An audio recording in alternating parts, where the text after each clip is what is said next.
ပြလိုက်ခြင်းနဲ့လာမင်းစီတို့နှစ်ယောက်ကြည်ရင်ကျေပွင့်များလင်းတလဲမိန်တလဲစီစိတ်ထဲမှာတိတ်လာတဲ့ကဘာကြီးမင်းလေးသာဒီလိုမျိုးညာနိုင်သူရှိရဲ့ပြောစရာများသည်အတိတ်ပဲလေးနဲ့မြည်တော်ရကြည်ပြင်းဘဝကိုမေးပြီးစန္ဒများစွာချင်းနဲ့ပြေဆုံးပြီး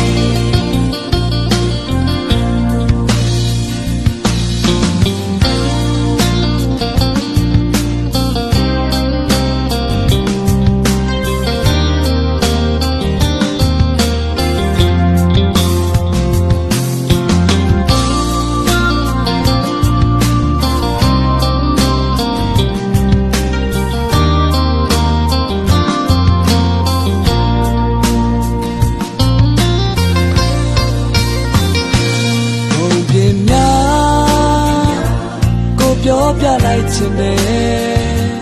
လာမင်းစီတို့နှစ်ယောက်ကြည်ရင်ကျေပွင့်များလင်းတလဲမင်းတလဲစီ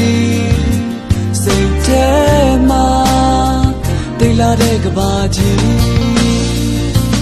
မင်းလေးသာဒီလိုမျိုးညာနိုင်သူရှိရဲ့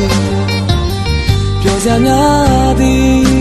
အတိတ်ပဲလေးနဲ့မြည်တော်ရကြည်ပြင်းဘဝကိုမေးပြီးဆန္ဒများစွာရှင်နဲ့ပြေဆုံးပြီးမြင်လေးသာဒီလိုမျိုးညာနိုင်သူရှိရဲ့ပြောစရာများသည်အတိတ်ပဲလေးနဲ့မြည်